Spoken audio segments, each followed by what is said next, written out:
Good morning, everyone. In today's session, we will discuss about partial molar quantities. ये जो partial molar quantities हैं, ये partial molar जो quantities हैं, मैंने जैसे आपको बताया, ये जो word है बड़ा important है, क्योंकि यहीं से word आएंगे आपके what is molar volume, what is molar entropy, what is the molar free energy, that is the partial molar free energy. तो उसी को आप केमिकल पोटेंशियल कहेंगे, जो आगे हमने वर्ड लिख रखा है, जो आज हम आपको पढ़ाएंगे, जो हम डिस्कस करेंगे, that is the chemical potential. तो केमिकल पोटेंशियल भी एक क्या है, पार्शियल मोलर क्वांटिटी है। तो ये जो डिफरेंट पार्शियल मोलर क्वांटिटीज हैं, उनमें से जो हमारे आज के टॉपिक के अंदर हमारा जो मेन कंसर्न रहेगा, वो रहेगा हमारे पार्शियल मोलर फ्री एनर्जी के बारे में, जिसे हम केमिकल पोटेंशियल आज कहने वाले हैं। और उसी के बेसिस के ऊपर हम डिराइव करेंगे एक इक्वेशन, जिसको हम कहेंगे गिब्स ड्यूहम इक्वेशन। और उसके बाद हम ये देखेंगे कि what is the effect of the temperature and the pressure on the chemical potential. तो उसका रिलेशन क्या है, उसका रिलेशन बड़ा इंपॉर्टेंट रहेगा। वो लगभग आपको ऐसा लगेगा कि आपको पहले से ही आता है, क्योंकि आप पहले से फ्री एनर्जी वाला, गिब्स फ्री एनर्जी वाला जो टॉपिक है, वो आप पहले से पढ़ चुके हैं। उसके बाद हम देखेंगे what is the criteria of the phase equilibrium for the multi component system. वो मल्टी का मतलब मींस आपके दो फेज हो, तीन हो, चार हो, कितने भी हो, तो क्राइटेरिया क्या रहेगा। तो ये सारी की सारी बातें हम जानेंगे हमारे आज के सेशन के अंदर। तो हम स्टार्ट करते हैं अपना आज का सेशन, और हेडिंग हमारी स्टार्टिंग में रहेगी पार्शियल मोलर क्वांटिटीज। तो आखिर ये पार्शियल मोलर क्वांटिटीज हैं क्या। मैंने जैसे अभी आपको बताया, पार्शियल मोलर क्वांटिटीज की जो सेंस रहेगी बड़ी सिंपल सी होगी। उसमें हम क्या देखना चाहेंगे, उसमें हम ये देखना चाहेंगे कि हमारे पास, जैसे मैंने आपको बेटा पहले बताया था ना, मान लीजिए आपके पास कोई इक्वेशन है, जब आप उसको बैलेंस करते हैं तो उससे पहले जो कोफिशिएंट्स लगाते हैं, बोलो वो किस फॉर्म में आप बोलते हैं। क्या आप ये बोलते हैं कि 1 and 2? नो, आप किस फॉर्म में पढ़ते हैं, मोल्स की फॉर्म में। तो सिमिलरली जो हमारी ये पार्शियल मोलर क्वांटिटीज, जैसे वर्ड यहाँ पे आ गया मोलर, आ गया ना बेटा, मोलर मतलब मोल से रिलेटेड, पर मोल, पर मोल देखेंगे हम यहाँ पे कि 1 मोल का इफेक्ट क्या होगा। 1 मोल का किस चीज के ऊपर इफेक्ट होगा। मान लीजिए आपके पास कोई भी आपकी एक्सटेंसिव प्रॉपर्टी है, जैसे मैंने आपको बताया मेन हमारा कंसर्न जिसके बारे में रहेगा, वो तो रहेगा फ्री एनर्जी। लेकिन उसके साथ के साथ मान लीजिए वॉल्यूम हम ले लें, एंट्रोपी ले लें, ये दो चीजें और भी हम देखेंगे अपने आज के सेशन के अंदर। तो ये जो एक्सटेंसिव प्रॉपर्टी है, like the free energy, like the volume, like the entropy, इसके अंदर कितना आ जाएगा चेंज, लेकिन कब। हमारा मान लीजिए कोई सिस्टम है, सिस्टम के अंदर हमारे देखो रिएक्टेंट मॉलिक्यूल्स तो होंगे बेटा। मान लीजिए कोई रिएक्शन चल रही है, पहले रिएक्टेंट होंगे, उसके बाद वो प्रोडक्ट में बदलेंगे। मान लीजिए हमारा कोई सिस्टम है, सिस्टम के अंदर आपके पार्टिकल्स भी होंगे। पार्टिकल्स होंगे तो उनके कुछ नंबर ऑफ मोल्स भी होंगे। तो अगर हम उन पार्टिकल्स के नंबर ऑफ मोल्स में करते हैं चेंज, किसी भी एक, मान लीजिए आपके पास डिफरेंट टाइप टाइप के पार्टिकल्स हैं, किसी एक पार्टिकल, किसी भी एक तरह के पार्टिकल्स के नंबर ऑफ मोल्स में आप चेंज कर दें, चाहे आप उनको इंक्रीज कर दें, चाहे आप उनको डिक्रीज कर दें, by keeping the temperature constant, by keeping the pressure constant, by keeping the concentration of all other components. मैंने अभी आपको बताया ना कि मान लीजिए आपका कंटेनर है, उस कंटेनर के अंदर जो कंपोनेंट है वो 1 भी हो सकता है, 2 भी, 3 भी, 4 भी, क्या पता कितनी तरह के पार्टिकल्स हो। उन कितनी भी तरह के पार्टिकल्स में से सिर्फ एक तरह के पार्टिकल्स के अंदर लाना है हमें चेंज, और सारे पार्टिकल्स की कंसेंट्रेशन को क्या रखना है, सेम। टेम्परेचर को क्या रखना है, सेम। प्रेशर को क्या रखना है, सेम। तो और सारी चीजों को कांस्टेंट करते हुए, और उसे कंपोनेंट की कंपोजिशन में अगर हम ला दे चेंज, वेदर इंक्रीज और डिक्रीज, चेंज का मतलब बढ़ना भी हो सकता है और घटना भी हो सकता है, मैं इंक्रीज और द डिक्रीज। तो उस वक्त जो हमारी एक्सटेंसिव प्रॉपर्टी है, like free energy, like the volume, like the entropy, उसके अंदर कितना आएगा चेंज, उसी को अगर हम मेजर करते हैं तो उसी को आप कहते हैं पार्शियल मोलर क्वांटिटीज। क्या कहते हैं बेटा, पार्शियल मोलर क्वांटिटीज उसको कहा जाता है। तो ये चीज आप ध्यान रखेंगे। क्लियर हो गया बेटा। तो कहने का मतलब क्या हुआ, what is the contribution, what is the contribution of the 1 mole of the component towards the total extensive property at the constant temperature or the pressure, and the constant quantity of all other component in the given open system is called as the partial molar quantity। क्या कहेंगे आप उसे, partial molar quantity। बेटा एक चीज का और ध्यान रखना, जैसे मैंने अभी ये बोला है ना यहाँ पे, पार्शियल मोलर क्वांटिटी की ये बेसिक डेफिनेशन हो गई। लेकिन अब हम डिस्कस करेंगे अलग अलग शब्द। जैसे मान लीजिए मैं बोल दूंगा पार्शियल मोलर फ्री एनर्जी, तो बोलो बेटा आप क्या लिखेंगे। अब यहाँ पे ये लिखेंगे ना, द चेंज इन द, जो हमने ये लिखा है ना बेटा यहाँ पे, the change in the extensive property, देखो ये change in the extensive property, यहाँ पे आप स्पेसिफाई कर देंगे। फिर मान लीजिए ऊपर हम लिख दें पार्शियल मोलर फ्री एनर्जी, तो आप क्या लिख देना, the change in the free energy. देखो ये change in the free energy of the system on changing the concentration of one of the component per mole at constant temperature and the pressure, and also keeping the concentration of other component same in an open system is called as the partial molar free energy। तो जैसे मैंने यहाँ पे जानबूझ के आपके लिए लिखा था ताकि आप समझ जाएं, partial molar free energy. Otherwise ये डेफिनेशन बेटा किसकी थी, पार्शियल मोलर फ्री एनर्जी की बजाय क्या था, पार्शियल मोलर क्वांटिटीज। वो क्वांटिटी कोई भी हो सकती है, वो एक्सटेंसिव प्रॉपर्टी कोई भी हो सकती है। क्लियर हो गया ना बेटा, आगे बात समझ में यहाँ तक। चलो अब हम इसका फॉर्मूला लिखते हैं। देखो जो भी पार्शियल मोलर क्वांटिटी होगी हम उसके ऊपर बेटा बार जरूर लगाएंगे। आपको लिखा दिख रहा है ना बेटा, कोई भी जो एक्सटेंसिव प्रॉपर्टी है उसको कैपिटल एक्स से रिप्रेजेंट किया। बोलो किससे रिप्रेजेंट किया हमने, कैपिटल एक्स से, और उसके ऊपर बार लगा दिया। तो जब भी हम बार लगाते हैं तो वो उसकी रिप्रेजेंटेशन बोलो किसकी है, पार्शियल मोलर क्वांटिटी की। अब ये पार्शियल मोलर क्वांटिटी कौन है, एक्स की वैल्यू बदलते चले जाएं। मान लीजिए पार्शियल मोलर फ्री एनर्जी लिखना है तो एक्स की जगह जी लिख दें। पार्शियल मोलर वॉल्यूम लिखना है तो एक्स की जगह आप यहाँ पे बोलो क्या लिख देंगे, वी लिख देंगे, वी बार हो जाएगा। पार्शियल मोलर एंट्रोपी लिखना है तो बेटा एस बार हो जाएगा। क्लियर हो गया, आगे ना बात समझ में। चलो ठीक है। अब जैसे मैंने लिखा एक्स बार वन, क्यों लिखा, मैंने अभी बताया ना कि मान लीजिए आपके पास जो कंटेनर है उस कंटेनर के अंदर काफी सारे कंपोनेंट होंगे।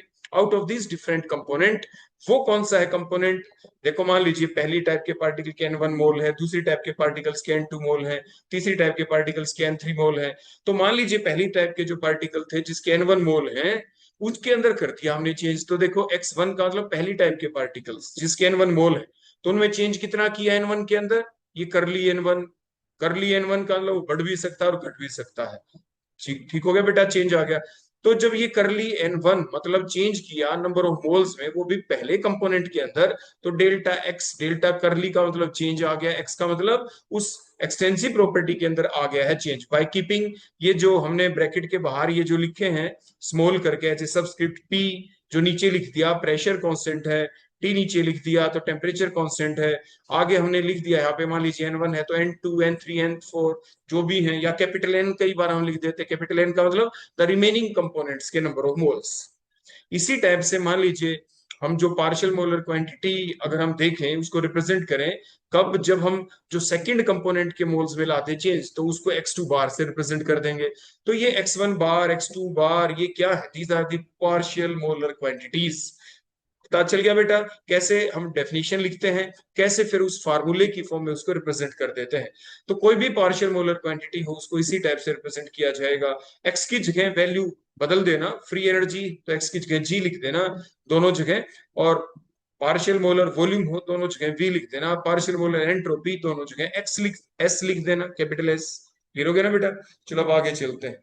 तो ये जो पार्शियल मोलर क्वांटिटीज के बारे में हम जो पढ़ रहे थे, अब उसको फर्दर एक्सटेंड करते हैं अपने पार्ट को। मान लीजिए जो एक्सटेंसिव प्रॉपर्टी है उसको हमने एज्यूम बेटा क्या किया था, कैपिटल एक्स से रिप्रेजेंट किया था। मान लीजिए जो नंबर ऑफ कंपोनेंट है आपके सिस्टम के अंदर, कंटेनर के अंदर, मान लीजिए वो कितने हैं, एन है, आपके एन कंपोनेंट्स हैं।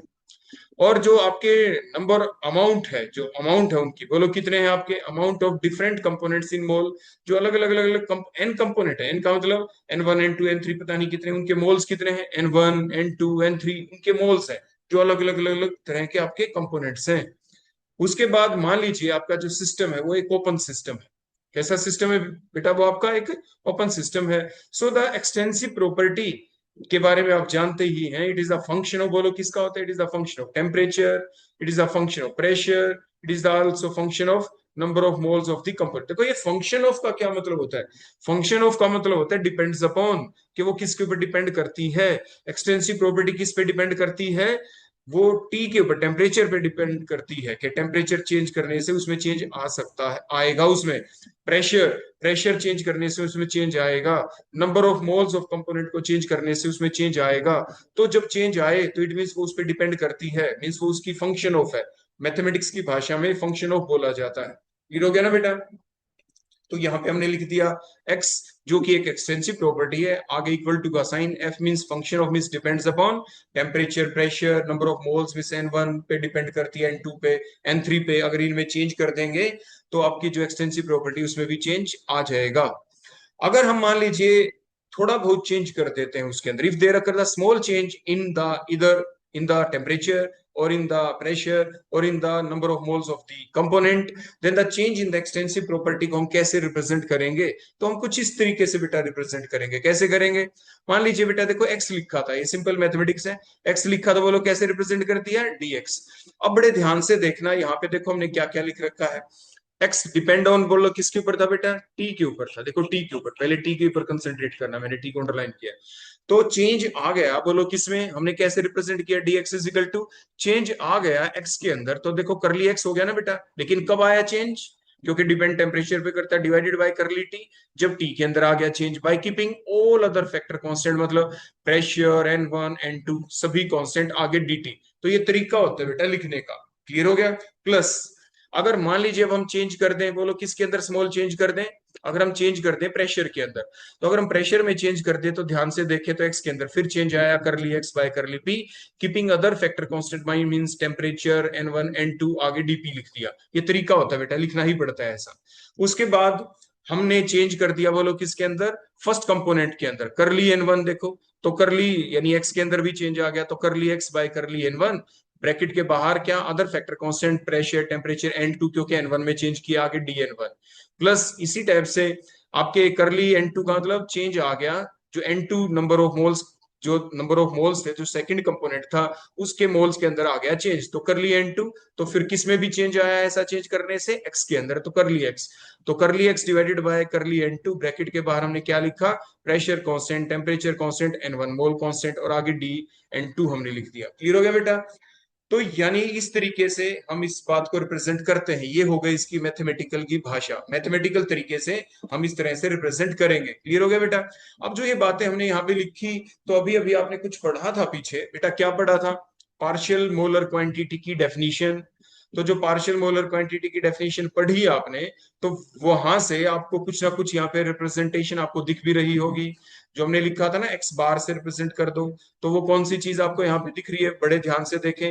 हमने ये पढ़ा था कि अगर किसी number of mole of component पर मोल अगर हम कर दे चेंज, किसी कंपोनेंट के मोल्स में हम चेंज कर दें, तो पर मोल के हिसाब से उस एक्सटेंसिव प्रॉपर्टी में कितना आएगा चेंज, वो थी पार्शियल मोलर क्वांटिटी। जैसे यहाँ पे दिख रहा है करली एक्स बाय करली n1, दिख रहा है ना बेटा? ये क्या है?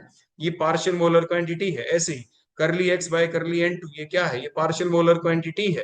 क्लियर हो गया ना बेटा यहाँ से? तो चलो अब आगे देखो हम क्या करेंगे। अब हम ये अज्यूम कर लेते हैं कि मान लीजिए हमने टेम्परेचर को कांस्टेंट मान लिया, मान लीजिए प्रेशर भी कांस्टेंट कर दिया। इस ऊपर वाली इक्वेशन के ऊपर हम कंडीशन अप्लाई कर रहे हैं कि मान लीजिए टेम्परेचर और प्रेशर कांस्टेंट है, तो उस वक्त ऊपर वाली इक्वेशन कैसी हो जाएगी? अगर टेम्परेचर कांस्टेंट है तो क्या होगा? ये dt जीरो, तो पहले वाला जो हिस्सा है ये जीरो। अगर प्रेशर भी कांस्टेंट तो डीपी जीरो, तो सेकंड वाला पार्ट भी जीरो। तो मीन्स ये जो पहले वाले दो दो पार्ट हैं, देखो ये दो पार्ट, ये तो बेटा क्या हो जाएंगे? ये दोनों के दोनों पार्ट हो जाएंगे जीरो। तो लास्ट वाले दो पार्ट आपके बच गए। तो देखो हमने कैसे लिखा? dx ब्रैकेट में टी और पी मींस प्रेशर और temperature constant is equal to remaining part को हमने सच यहाँ पे लिख दिया। अब जैसे मैंने आपको बताया था कि आपको यहाँ पे पहचान करनी आनी चाहिए, जो भी हमने पार्शियल पार्शियल मोलर क्वांटिटी की डेफिनेशन पढ़ी थी, तो ये करली एक्स बाय करली n1 क्या है? एट कांस्टेंट प्रेशर, टेम्परेचर और the other component concentration moles remain same. बोलो ये क्या है? ये पार्शियल मोलर क्वांटिटी की तो है। तो इसको क्या लिखेंगे हम? इसको हम लिखेंगे बोलो क्या? जैसे मैंने यहाँ पे लिख दिया, पहले वाली क्वांटिटी को हम लिखेंगे करली एक्स बाय करली n1 को बोलो क्या? x1 बार। ऐसे ही करली एक्स बाय करली n2 को हम क्या लिखेंगे?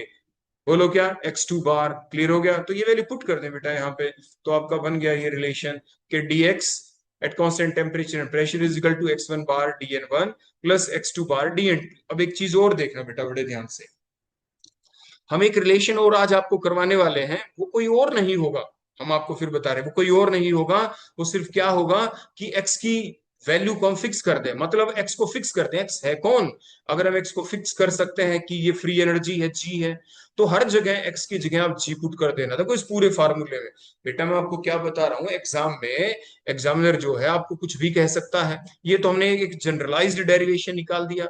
जनरलाइज्ड डेरिवेशन में आपका क्या निकला है लास्ट में, बोलो यहाँ पे आपका ये निकल गया कि dx, और कांस्टेंट बोलो हमने क्या रखा, टेम्परेचर एंड प्रेशर, तो वो किसके इक्वल होता है, वो आपने देखा कि वो इक्वल होता है x1 bar dn1 plus x2 bar dn2।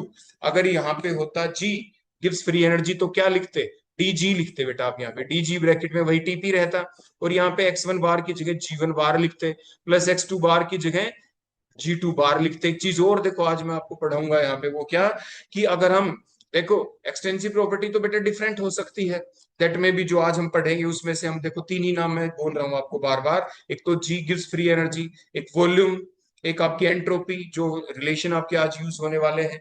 तो अगर हम एक्सटेंसिव प्रॉपर्टी को फिक्स कर दें और उसको जी मान लें फ्री एनर्जी, तो उस वक्त जो यहाँ पे g1 बार लिखेंगे उसको म्यू से रिप्रेजेंट कर देंगे बेटा, किससे रिप्रेजेंट करेंगे, म्यू से।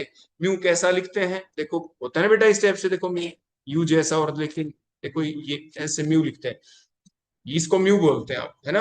आपको ध्यान होगा ना म्यू कहाँ का, जैसे डाइपोल मोमेंट के लिए आप इसको रिप्रेजेंट करते थे, मैग्नेटिक मोमेंट डाइपोल मोमेंट के लिए भी ऐसे ही यहाँ पे इसको आप केमिकल पोटेंशियल बोल देंगे। बोलो नया नाम आ जाएगा, बोलो क्या नया नाम अब आने वाला है, कि जो ये पार्शियल मोलर क्वांटिटी है जिसको हम x1 बार यहाँ पे लिखा या x2 बार हमने लिखा, ये जो पार्शियल मोलर क्वांटिटी है, ये पार्शियल मोलर फ्री एनर्जी भी हो सकती है अगर x की वैल्यू g हो, ये पार्शियल मोलर वॉल्यूम भी हो सकता है अगर x की वैल्यू v हो, ये पार्शियल मोलर एंट्रोपी भी हो सकता है अगर x की वैल्यू s हो। अगर ये x की वैल्यू g हो तो g बार को हम पार्शियल मोलर फ्री एनर्जी के साथ साथ केमिकल पोटेंशियल भी कहेंगे। तो बोलो केमिकल पोटेंशियल किसका ही दूसरा नाम आने वाला है, बोलो किसका दूसरा नाम आने वाला है, जी बार का, पार्शियल मोलर फ्री एनर्जी का दूसरा नाम आने वाला है केमिकल पोटेंशियल। बोलो जिसको किससे रिप्रेजेंट करेंगे, ऊपर जो मैंने लिखा म्यू से, तो ये x1 बार की जगह x बार की जगह जी बार लिख दो या म्यू लिख दो। बोलो क्या लिख दो, म्यू लिख दें, फिर बार लगाने की आवश्यकता नहीं होगी, जी बार की जगह सिंपली म्यू लिखेंगे हम, केमिकल पोटेंशियल उसे बोलेंगे। क्लियर हो गया ना बेटा। अगर उसी बात को अगर हम ध्यान रखें और जो फाइनल आपका रिलेशन निकला बेटा, बोलो आप क्या लिख सकते थे, ये dx लिखा, बोलो dg लिख दो, dg लिख दो, है ना। तो dg लिख दो या डी म्यू लिख दो, डी म्यू, है ना बेटा, मैंने बताया ना केमिकल पोटेंशियल बोलेंगे डी म्यू लिख दो, D mu at constant temperature pressure. और x1 बार की जगह क्या लिख दो, बोलो x बार की जगह जी बार को म्यू बोलते हैं, मतलब म्यू 1 dn1। ऐसे ही प्लस में एक्स बार की जगह क्या लिख दो, जी लिख दो, जी को जी की जगह म्यू लिख दो, मतलब क्या बोलो म्यू 2 dn2। बन गया ना बेटा रिलेशन ये। बिल्कुल इसी को हम दोबारा करेंगे डिराइव, और आप ध्यान रखना ये सारी स्टेप्स आपको याद होनी चाहिए। क्लियर हो गया बेटा, हो जाएंगी ना याद बिल्कुल सारी बातें। तो चलो इन जनरल हम इसको बोलो कैसे लिख सकते हैं ऊपर वाली इक्वेशन को, इन जनरल बोलो क्या है, कि अगर हमने कहा x1 x2, अगर मान लीजिए वो कोई कंपोनेंट है उसको xi बोलते हैं हम, xi, तो xi बार को कैसे रिप्रेजेंट कर देंगे, करली x divided by curly ni, और constant temperature constant pressure n1 n2 and so on. Clear हो गया बेटा, आगे ना बात समझ में। तो अगर अगली बात देखो हम क्या देखते हैं, अगर हमारे पास मान लीजिए क्लोज सिस्टम होता, तो in the close system there occur no change in the concentration of the component, concentration of component में कोई चेंज नहीं आएगा अगर वो क्या हो, क्लोज सिस्टम हो। The change in the concentration of the component can takes place only in the open system, सिर्फ वो ओपन सिस्टम में ही हो सकता है। तो ये चीज आप ध्यान रखेंगे, एग्जाम में ऐसी बात आपसे पूछी जा सकती है। चलो अब हम चलते हैं अपने अगले उसी हेडिंग के ऊपर जो मैं इतनी देर से आपको बोल रहा था। अब आपके दिमाग में चीज अपने आप आ गई होगी।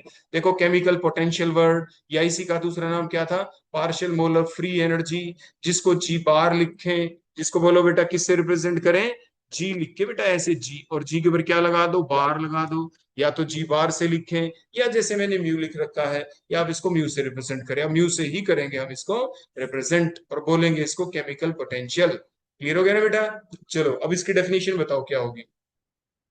फिक्स हो गया ना, मैंने बताया था आपको कि the change in the free energy, free energy में कितना आएगा चेंज, बोलो कब, बताओ कब, जब हम कोई भी एक कंपोनेंट, किसी भी एक कंपोनेंट की कंसंट्रेशन में करते हैं चेंज, और वो चेंज भी कैसे, पर मोल के हिसाब से, लेकिन क्या कांस्टेंट रखें, by keeping the temperature constant, pressure constant, and the concentration of all other remaining component also constant, or the system must be open, or in an open system that is called as the partial molar free energy, or also called as the chemical potential.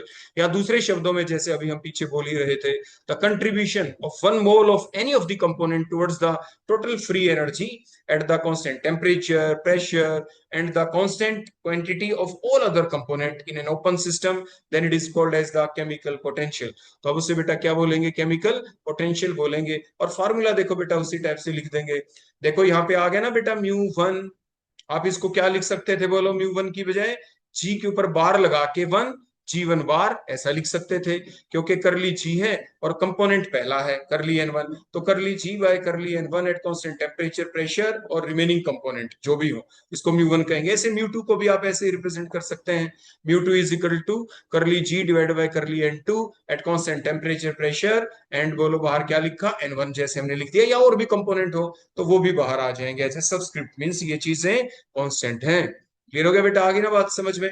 अब हम जैसे मैं आपको बता रहा था, अभी हमने निकाला था ना बेटा एक लंबा सा डेरिवेशन, वही डेरिवेशन अभी हम दोबारा निकालेंगे, विद स्लाइट चेंज आ जाएगा उसमें, कुछ स्टेप्स और बढ़ जाएंगी, और फाइनली बन जाएगी हमारी एक इक्वेशन जिसे कहेंगे गिब्स ड्यूहम इक्वेशन। इसमें स्टार्टिंग पॉइंट तो बेटा बेसिक वही रहने वाले हैं, ध्यान दो बेटा। जो भी अभी हमने पीछे डेरिवेशन निकाला था, शुरू में क्या कहा था कि मान लो कोई एक्सटेंसिव प्रॉपर्टी क्या है, तो मान लिया हमारे पास जो एक्सटेंसिव प्रॉपर्टी है वो लो कौन, फ्री एनर्जी हमने ले ली, उसको जी से हमने रिप्रेजेंट कर दिया। क्लियर हो गया ना बेटा, आगे इतनी बात समझ में। उसके बाद मान लीजिए नंबर ऑफ कंपोनेंट टोटल कितने हैं, n है, और जो डिफरेंट नंबर ऑफ मोल्स है अलग अलग कंपोनेंट के वो क्या है, N1 N2 N3 and so on. अगर मान लीजिए हमारा सिस्टम ओपन है, हमने बताया ही था कि आपके जो नंबर ऑफ मोल्स में चेंज कब आएगा, जब ओपन सिस्टम हमारे पास होता है। तो हमारे पास मान लीजिए सिस्टम ओपन है, और हमने ये पीछे भी अभी देखा था कि जो एक्सटेंसिव प्रॉपर्टी है ये किसके फंक्शन है, किसके ऊपर डिपेंड करती है, temperature, pressure, the number of moles of the component. तो कैसे लिखते हैं, क्योंकि बातें हम यहाँ पे सिर्फ जी की कर रहे हैं, वहां पे हम एक्स लिख रहे थे, फर्क इतना ही है ना बेटा, वहां पे हमने देखो जी नहीं एक्स लिखा था, यहाँ पे जी लिख दिया, यहाँ पे हमने क्या लिख दिया बेटा, जी। तो G is the function of temperature, pressure, number of mole of different components. तो बोलो अब हम इसको लिखेंगे डिफरेंशियल फॉर्म में, तो बोलो कैसे लिख पाएंगे। अगर हम स्मॉल चेंज करते हैं टेम्परेचर में, प्रेशर में, नंबर ऑफ मोल्स में, तो जो चेंज है एक्सटेंसिव प्रॉपर्टी में जिसको हमने यहाँ पे जी ले रखा है, आपकी गिव्स फ्री एनर्जी ले रखा है, तो बोलो कैसे रिप्रेजेंट करेंगे। देखो उसी टाइप से जी में चेंज डी जी, अब 1 बाय 1 लेके देखना, बोलो टेम्परेचर के साथ चेंज। अगर हम टेम्परेचर में कर दे चेंज, तो देखो करली टी नीचे लिख दिया ना बेटा, करली टी मतलब चेंज इन टेम्परेचर हुआ, तो कितना चेंज आएगा आपका फ्री एनर्जी में, तो करली जी लिख दिया। तो करली जी मतलब फ्री एनर्जी में चेंज आया, कब आया, जब हमने टेम्परेचर को चेंज किया। तो curly G by curly T keeping all other factor constant, जो हमने सब्सक्रिप्ट की फॉर्म में नीचे लिख दिया पी कॉमा N1 N2, और आगे डी टी हमें लिखना ही होता है। क्लियर हो गया बेटा, ये तरीका होता है। प्लस ऐसे ही चेंज इन प्रेशर हो तो curly G by curly P by keeping all other factor constant DP, plus curly G by curly N1, मतलब जो हमने फर्स्ट मोल के कंपोनेंट में कर दिया चेंज, करली N1 चेंज हो गया, N1 के अंदर कितना चेंज आया, करली N1, ठीक हो गया। तो curly G by curly N1 keeping other factor constant means pressure, temperature, N2, और आगे DN1 हमें लिखना होता है। प्लस में इसी टाइप से करली जी बाय करली N2, मतलब जो सेकंड कंपोनेंट के नंबर ऑफ मोल्स में आ गया चेंज, करली N2 चेंज आया, तो डी करली तो जी के अंदर कितना चेंज आया, करली जी। तो curly G by curly N2 keeping other factor constant means pressure, temperature, N1, आगे DN2 हमने लिख दिया। क्लियर हो गया ना बेटा। उसी टाइप से बोलो अगली कंडीशन क्या लगाई थी, सोचो जल्दी सोचो, बोलो। हाँ बिल्कुल ठीक कह रहे हैं आप, हमने अब ये मानी अगली कंडीशन, जो हम कंडीशन अप्लाई करेंगे कि मान लीजिए टेम्परेचर कांस्टेंट है, प्रेशर कांस्टेंट है ना बेटा, यही थी ना। तो eight constant temperature and pressure क्या हो जाएगा, dt जीरो dp जीरो। अगर ये dt भी जीरो हो जाए, dp भी जीरो हो जाए, तो ये पहला फैक्टर भी जीरो, क्योंकि मल्टीप्लाई में है ना बेटा, ये dt तो मल्टीप्लाई में, तो dt zero means change in temperature zero, और यहाँ पे चेंज इन प्रेशर जीरो, क्योंकि प्रेशर भी कांस्टेंट, टेम्परेचर। तो पहले दोनों फैक्टर, पहले दोनों जो ये आपके वैल्यूज थी, ये देखो इतना हिस्सा ये जीरो हो जाएगा, क्या हो जाएगा बेटा, ये जीरो। तो बच क्या गया, रिमेनिंग पार्ट्स आपके ये बच गए, यहाँ से जो बच गए पार्ट उन्हीं को अब हम लिखेंगे। लेकिन उन्हीं को लिखे तो उनमें से देखने से आपको कुछ दिखता होगा, अभी जो हमने डेफिनेशन पढ़ी थी केमिकल पोटेंशियल की, तो ये करली जी बाय करली N1 क्या है, दैट इज द म्यू 1। करली जी बाय करली N2 क्या है, दैट इज द म्यू 2। पढ़ा था ना बेटा। तो ये हमने लिख दिया यहाँ पे DG at constant temperature and pressure, ये चीजें हमने देखो ऐसा यहाँ पे लिख दी बेटा। अब उसकी जगह हमने डी कर ली जी बाय कर ली एन वन की जगह क्या लिख दिया, म्यू वन। ऐसे ही कर ली जी बाय कर ली एन टू की जगह क्या लिख दिया, म्यू टू। तो बोलो हमारा रिलेशन क्या बन गया, हमारा रिलेशन बड़ा सिंपल सा सुंदर सा ये रिलेशन बन गया। बोलो क्या रिलेशन है, जो एग्जाम के अंदर काफी बार आता है, that is the curly G at constant temperature and pressure is equal to mu one D N one plus mu two D N two. तो ये हमारा यहाँ पे रिलेशन बन गया। तो ये जो रिलेशन बन गया, तो उसमें हम क्या करेंगे बोलो, अभी फर्दर अब कुछ और कंडीशन लगाते हैं, इसको इक्वेशन नंबर वन हमने कह दिया। क्लियर हो गया ना बेटा यहाँ तक, that is the equation number one. अब हम इसमें कुछ और कंडीशन लगाएंगे। तो यहाँ तक बेटा आप जल्दी से अपनी कॉपी में उतार लें, फिर इससे आगे हम आपको बताते हैं। यहाँ तक आ गया ना बेटा सभी बच्चों को समझ में।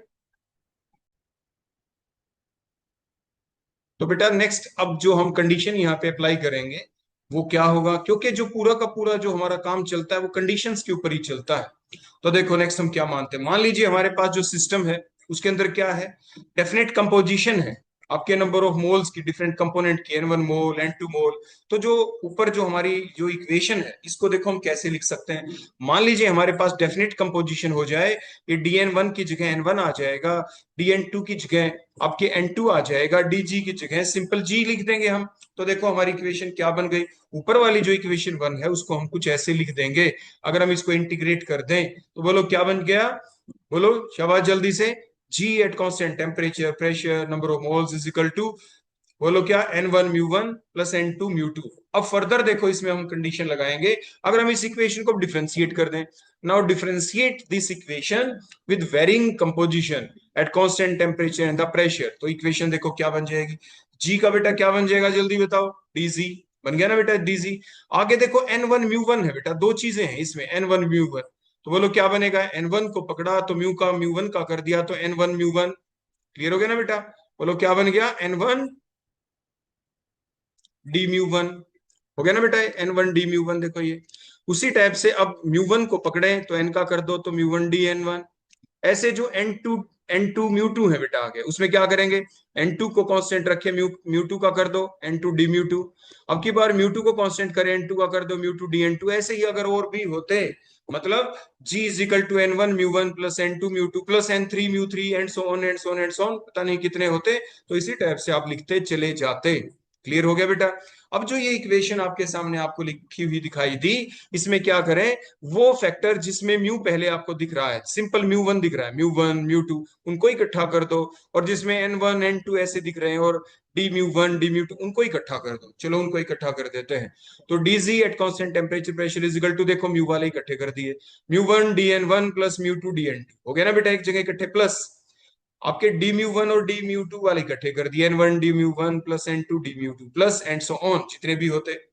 अब जो इक्वेशन नंबर वन है बेटा उसमें देखो क्या है, उसका मतलब ये है कि आपके जो mu one D N one, देखो ध्यान से देखो, mu one D N one plus mu two D N two दिख रहा है ना बेटा। इसकी जगह ये तो इधर भी दिख रहा है बेटा, ये तो इधर भी आपको दिख रहा है। बोलो इसकी जगह हम क्या लिख सकते हैं, हम यहाँ पे डीजी लिख सकते हैं, डीजी। मतलब यहाँ पे mu one plus D N one plus mu two D N two की जगह डीजी लिख दें। और डीजी इधर भी है, DG at constant temperature pressure is equal to DG at constant temperature pressure आ जाएगा ना बेटा। तो जिसकी वजह से क्या होगा, ये दो चीजें आपस में कैंसिल हो जाएंगी। बोलो क्या हो जाएंगी, जो इक्वेशन नंबर टू है, अगर हम कंपैरिजन करते हैं, comparison equation one and two कह दो, देखो इक्वेशन टू है वन, इनको कंपैरिजन करो। या ये कह दो कि mu one D N one plus mu two D N two की जगह क्या वैल्यू पुट कर दो, डीजी की पुट कर दो। या ये कह दो डीजी की जगह, देखो डीजी की जगह इधर क्या पुट कर दो, mu one D N one plus mu two D N two. कहने का मतलब ये दो फैक्टर आपस में क्या होने वाले हैं, कैंसिल। या दूसरे शब्दों में ये कह दो ये चीज उधर जाके क्या होने वाली है, जीरो, क्योंकि इधर भी डीजी आ जाएगा बेटा, इस डीजी को उधर लेके जाओ, DG minus DG equal to zero. तो इधर आ गया ना बेटा जीरो, तो जीरो आ गया, तो ये वाला इतना फैक्टर बच गया और इसकी वैल्यू इक्वल टू जीरो आ गई। तो बोलो क्या कंक्लूजन निकला, कि N1 D mu one plus N2 D mu two is equal to zero. आ गई ना बेटा बात समझ में। तो यहाँ पे जो आप वैल्यू पुट करके दिखाएंगे, या simple compare equation one and two लिख दो, या वैल्यू पुट कर दें, ये लिख दो कि put the value of G DGTP from equation number 1 in equation number 2 ऐसे कह दो, और उसके बाद ऐसे कैंसिल कर दो, मतलब एक ही रहने वाला है। आंसर तो बेटा यही आने वाला है। तो इन जनरल इसको कैसे लिख सकते हैं फॉर द आई कंपोनेंट? तो इन जनरल हम इसको लिख सकते हैं समेशन की फॉर्म में भी। अगर इकट्ठा लिखना हो तो हम क्या लिखेंगे कि summation N I D mu I is equal to 0, क्योंकि आगे बेटा कितना भी हो सकता था ना, n1 D mu 1 plus n2 D mu 2 plus n3 D mu 3 plus n4 D mu 4 is equal to 0 and so on, है ना। तो इसलिए इन जनरलाइज्ड फॉर्म में हमने कैसे लिख दिया, summation of N I D mu I is equal to 0, और इसी को कहा जाता है गिब्स ड्यूहम इक्वेशन। बोलो बेटा इसको क्या कहते हैं, गिब्स ड्यूहम इक्वेशन। एग्जाम में काफी बार डिराइव करनी आपके आ जाती है। तो आपने सीखा ना बेटा, जो आपकी इक्वेशन नंबर 1 आई थी यहां तक तो पीछे हमने जनरलाइज्ड फॉर्म में भी आपको सिखाया था, और उसके बाद एक सिंपल सी कंडीशन लगाई कि अगर डेफिनेट कंपोजिशन की फॉर्म में इक्वेशन 1 को लिखना हो तो कैसे दिखेगी, वो इक्वेशन लिख दी, और उसके बाद उसका डिफरेंशिएशन किया, और इक्वेशन 1 और 2 को कंपैरिजन करने के बाद जो भी रिलेशन हमारे पास आ गया उसी को कहा जाता है गिब्स ड्यूहम इक्वेशन। क्लियर हो गया बेटा, यहां तक आ गई बात समझ में? चलो ठीक है, अब हम सीखेंगे अगर कि टेम्परेचर प्रेशर में चेंज ला दें तो केमिकल पोटेंशियल में, मतलब पार्शियल मोलर फ्री एनर्जी में क्या आएगा चेंज। फिर भी वही कॉमन चीजें कुछ रहने वाली हैं जो हम पहले पढ़ चुके हैं। क्लियर हो गया ना बेटा? क्योंकि केमिकल पोटेंशियल का दूसरा नाम बेटा क्या है बताओ, partial molar free energy. Gives free energy हम पहले पढ़ चुके हैं, और उसका रिलेशन कुछ ये था। तो the free energy change is given, free energy change नहीं लिखेंगे बेटा, सिंपल फ्री एनर्जी लिखना, क्योंकि हम जी की फॉर्म में ही इसको लिख रहे हैं। The free energy is given by G is equal to H minus T S. इतना पढ़ा था ना बेटा। अब एच के बारे में, एंथैल्पी के बारे में बोलो बेटा, क्या पढ़ा था? एच किसके इक्वल होता है? एच इक्वल होता है ई प्लस पी वी। तो बोलो जी का रिलेशन क्या बन गया, G is equal to E plus P V. देखो हमने पुट कर दिया माइनस में टी एस। अगर अब हम इसका कंप्लीट डिफरेंशिएशन कर दे तो क्या होगा, जी का बन जाएगा डीजी, ई का बन गया देखो डीई, पी वी दो फैक्टर है जैसे हम बार बार अब कर ही रहे थे। एक को कांस्टेंट रखे, पी को कांस्टेंट, वी का कर दिया पीडीवी, प्लस वी को कांस्टेंट कर दें, पी का कर दें वीडीपी, माइनस साइन के साथ आगे टीएस है। तो इसमें भी दो आपकी क्वांटिटीज है टी और एस। तो माइनस में टी को कांस्टेंट, एस का किया टीडीएस, माइनस में एस को कांस्टेंट टी का किया तो माइनस में एस टी टी। क्लियर हो गया बेटा? फर्दर हम ये तो जानते ही हैं एंट्रोपी चेंज के फार्मूले से कि delta S is equal to Q by T होता है। तो क्यू किसके इक्वल होगा, टीडीएस। तो ये जो टीडीएस देखो मैंने यहाँ पे रेड कलर का दिखा रखा है, इसकी जगह आप क्यू लिख सकते हैं बेटा। क्या लिख सकते हैं? क्यू लिख सकते हैं। फर्दर हमने देखो यहाँ पे क्यू लिख दिया ना बेटा हमने यहाँ पे क्यू। उसके बाद देखो क्यूपी किसके इक्वल होता है बेटा, डीएच के इक्वल होता है ना बेटा। क्यूपी की जगह आप डीएच लिख सकते हो यहाँ पे, और डीएच की जगह क्या लिख सकते हो, डीई प्लस पीडीवी। कहने का मतलब इस क्यू की जगह डीएच लिख के और डीएच की जगह फर्दर डीई प्लस पीडीवी लिख दें, उन्हें लिख दिया। अब इससे कैंसिल क्या हुआ, देखो माइनस साइन था ना बेटा, तो माइनस साइन अंदर गया, ये माइनस डीई हो जाएगा माइनस पीडीवी। तो इधर डीई प्लस का है तो इससे ये कैंसिल हो गया, पीडीवी आपस में कैंसिल हो गया। तो बोलो रिलेशन बेटा क्या बना आपका, रिलेशन आपका बन गया है DG is equal to VDP minus S D T. ये हम पहले भी डिराइव कर चुके थे, थर्मोडायनेमिक स्फीयर के द्वारा भी हम ये सीख चुके थे। क्लियर हो गया ना बेटा? यहाँ तक की बातें तो आपको कॉमन लग रही होंगी। अब देखो इसमें लगाएंगे हम अलग अलग कंडीशन, और वही हमारा टॉपिक बनेगा variation of the chemical potential with temperature and the pressure. लेकिन देखो कैसे, अब देखो अगली चीज भी जो बताने जा रहे हैं वो भी कुछ हद तक आपने पहले कर रखी है। क्या? देखो बेटा इसमें ये देखो DG is equal to VDP minus S D T, में एक तो डीपी दिख रहा है बेटा यहाँ पे, है ना, और दूसरा क्या दिख रहा है, डीटी। मतलब हम दो बातें कर सकते हैं यहाँ पे, या तो प्रेशर को कांस्टेंट कर दें तो भी कोई रिलेशन बनेगा, टेम्परेचर को कांस्टेंट कर दें तो भी एक रिलेशन बनेगा, जो हम पहले इस फ्री एनर्जी वाले सेशन के अंदर, लेक्चर के अंदर हम सीख चुके थे बेटा। तो अब हम मान लीजिए इक्वेशन नंबर 1 इसका नाम दे दिया, अगर हम टेम्परेचर कांस्टेंट कर दें तो बेटा क्या होगा, बताओ शाबाश क्या होगा। अगर हम टेम्परेचर कांस्टेंट कर दें तो माइनस एस डी टी वाला जो ये फैक्टर है, बोलो ये क्या हो जाएगा, ये फैक्टर हो जाएगा इतना जीरो, क्योंकि dt तो जीरो हो गया ना बेटा। तो dg is equal to vdp आ गया एट कांस्टेंट टेम्परेचर। तो ब्रैकेट के बाहर t लिखने का मतलब है टेम्परेचर कांस्टेंट है। अब यहाँ पे बेटा v का फार्मूला क्या बन गया, तो इक्वेशन नंबर 2 तो हो गई, लेकिन v का फार्मूला क्या बना बेटा, v बन गया यहाँ पे, dp को नीचे ले जाएं तो dg by dp at constant temperature is equal to v। यहाँ तक तो बेटा बिल्कुल ठीक है। अब आपके दिमाग में एक बात आ रही होगी कि सर जो हम ये चैप्टर पढ़ रहे हैं इसका नाम तो पार्शियल मोलर क्वांटिटीज था, इस टॉपिक का हेडिंग का नाम। अब वो पार्शियल मोलर क्वांटिटीज क्या थी? आपने कहा था सर कोई ना कोई एक्सटेंसिव प्रॉपर्टी होनी चाहिए। तो आप कहेंगे सर ये एक्सटेंसिव प्रॉपर्टी तो वी आ गई। अब वी में कितना होगा चेंज पर मोल के हिसाब से, मतलब आपके दिमाग में अब क्या बात आ रही होगी कि ये जो वी है, वी जो है इसके अंदर कितना आएगा चेंज पर मोल के हिसाब से। किसी कंपोनेंट के अंदर अगर हम कर दे चेंज तो वही काम अब हम करने वाले हैं, क्योंकि हमें पार्शियल मोलर क्वांटिटी की तरफ ही शिफ्ट करना है।